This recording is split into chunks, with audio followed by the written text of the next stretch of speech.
네, 안녕하세요. 광주에서 나고 자라 광주를 기반으로 활동 중인 독립큐레이터팀 김소진입니다. 저는 2019년에 대학을 졸업하고 동년배 예술인들과 함께 광주의 정체성을 연구하며 주로 예술적 담론 형성을 해오면서 1년에 최소 3회 이상 전시를 기획하고 있고요. 매년 광주의 청년 예술인들을 홍보할 수 있는 온오프라인 플랫폼을 기획하고 5.18을 주제로 한 프로젝트를 진행해 왔습니다. 대학 3학년 전공 수업의 일환으로 광주 비엔날레 정책기획실 인턴이 돼서 겨울방학 내내 출근을 한 적이 있는데요.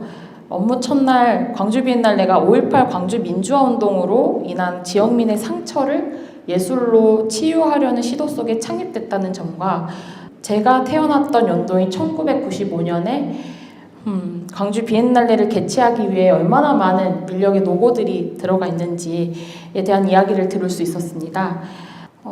이때부터 광주 비엔날레에 큰 관심을 갖게 되면서 휴학을 하고 제11회 광주 비엔날레 전시 제8기후대 예술은 무엇을 하는가에 또 전시에 도슨트가 되고자 1년 내내 전시에 대해 공부를 열심히 했었는데요.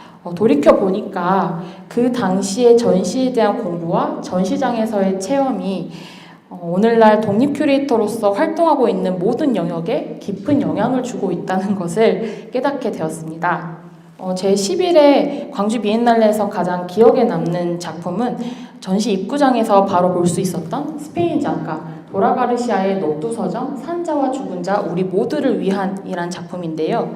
당시 작가는 광주 리서치를 통해 산자와 죽은 자를 함께 기리는 절대 공동체의 모습에 감명을 받았고 광주의 5월을 기념하고자 전시장 한가운데서 녹두서점을 재구성했었습니다.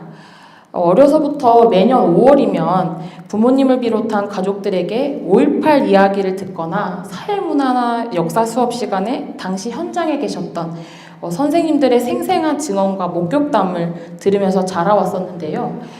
그럼에도 불구하고 22살이 되어서야 전시장에 있던 도라 가르시아의 작품을 통해 80년 5월 민주화운동의 거점이었던 녹두서점의 존재와 역할을 알 수 있었던 것 같아요. 광주에서 나고 자랐기 때문에 주변 어른들의 이야기를 들으며 당시 상황이 얼마나 절박했는지는 대략 감은 왔었지만 사실을 기반으로 한 역사 지식은 상당히 부족했음을 인지하게 된 경험이었습니다. 대학 졸업 후 독립 큐레이터팀 장동 콜렉티브로 활동하면서 광주의 5월을 공부하고 배워가고자 5월 식탁을 제작했습니다.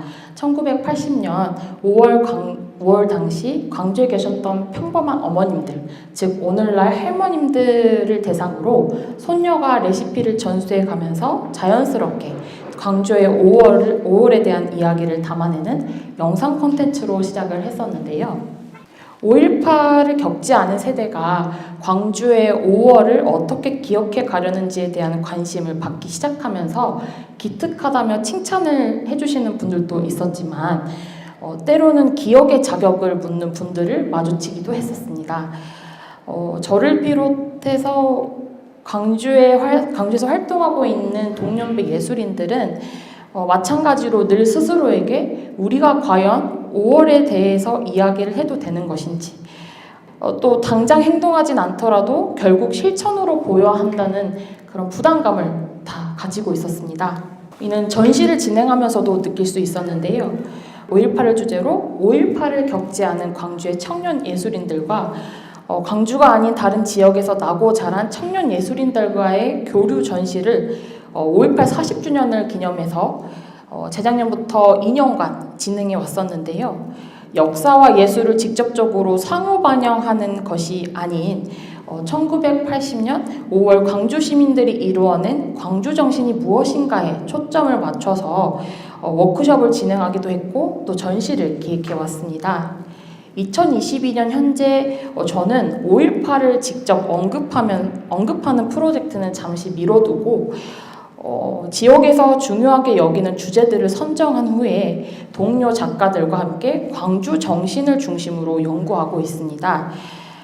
광주 정신에 대해 지속적으로 이루어지는 연구들 속에서 접점을 모으다 보면 훗날 광주의 5월을 우리들만의 이야기로 다시 풀어낼 수 있지 않을까라는 생각을 하면서 그렇게 진행을 해왔습니다.